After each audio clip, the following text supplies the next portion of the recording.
ஆகவே எல்லா அனுபவமும் இருக்கின்றது. அந்த அனுபவங்களை அடிப்படையாக வைத்து இந்த அரசாங்கத்தின் கீழே அவருக்கு இந்த பதவி வழங்கப்பட்டிருக்கின்றது, பிரைபரி கமிஷன் பணிப்பாளராக. அதன் அடிப்படையில் அவர் எடுத்த ஃபைல்கள் எல்லாம் விசாரித்து ஒவ்வொரு கேஸாக முன்னெடுத்து சென்று கொண்டிருக்கின்றார். அதில் ஒன்று தான் கபில சந்திரசேனவின் இந்த விமான கொடுக்கல் லஞ்சம் பெற்ற சம்பந்தமாக, விமான கொடுக்கல் வாங்கலில் இடம்பெற்ற அந்த லஞ்சம் கமிஷன், அவருடைய மனைவியின் பேரிலே பெற்ற கமிஷன் 2 பில்லியன் பெற்றிருக்கின்றார். 2 மில்லியன், அதில் ஒரு தொகையை தான் மஹிந்த ராஜபக்ச கொடுத்ததாகவும் குறிப்பிட்டிருக்கின்றார். ரைட். அவை நாளைய தினம் மஹிந்த ராஜபக்ச வருகை தரவிருக்கின்றார்.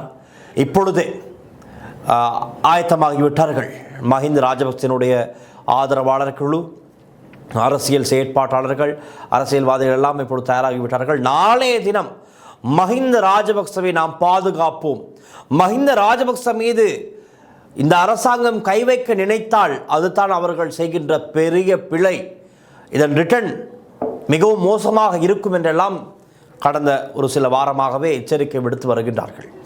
எப்படி என்றால், கபில சந்திரசேன இறந்த பின்னர் தான் மஹிந்த ராஜபக்சவுக்கு உத்தியோகபூர்வ கடிதம், இந்த அழைப்பாணை கிடைப்பதாகவும் மஹிந்த ராஜபக்ச தரப்பிலே சொல்லப்படுகின்றது. ஆனால் ஏற்கனவே நியூஸ் இன்சைட்டில் நாங்கள் கூட முதலாவதாக குறிப்பிட்டோம். இப்படி மஹிந்த ராஜபக்ச மே மாதம் 12ஆம் தேதி லஞ்ச ஊழல் விசாரணை ஆணைக்குழுவுக்கு அழைக்கப்படவிருக்கின்றார். இது ஒரு மிக முக்கியமான விசாரணையாக அமையப் போகிறது என்று கபில சந்திரசேன இறப்பதற்கு முன்பதாகவே நாங்கள் குறிப்பிட்டு விட்டோம். ஆனால் அதுக்கு பிறகுதான் கபில சந்திரசேன தற்கொலை செய்து கொள்கின்றார். இங்கும் இந்த தற்கொலையிலும் பெரிய சிக்கல் ஒன்று இருக்கின்றது, பல மர்மங்கள் இருக்கின்றது. காரணம், சிறையில் இருந்த கபில சந்திரசேன விசாரணைகளுக்கெல்லாம் அவர் முகம் கொடுத்திருக்கின்றார், வாக்குமூலம் வழங்கியிருக்கின்றார். அதன் அடிப்படையில் அவருக்கு பிணை கோரப்படுகின்றது. அவர் தரப்பால் பிணை வழங்கப்படுகின்றது. எப்படி என்றால், சம்பந்தமே இல்லாத இருவர் வந்து பிணையில் இவரை வெளியே எடுத்திருக்கிறார்கள்.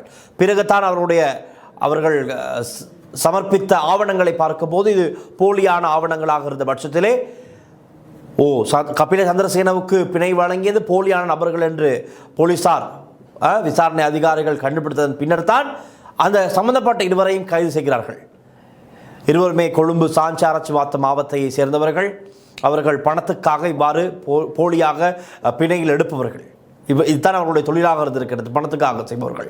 ஆக இவர்களை இந்த வேலையை செய்ய சொன்னது யார்? நான் பார்த்தேன், திஸ்ஸ மற்றும் தேவா என்ற 2 நபர்கள் தான் இந்த 2 பேருக்கும் இந்த கான்ட்ராக்டை வழங்கியதாக சொல்லப்படுகிறது.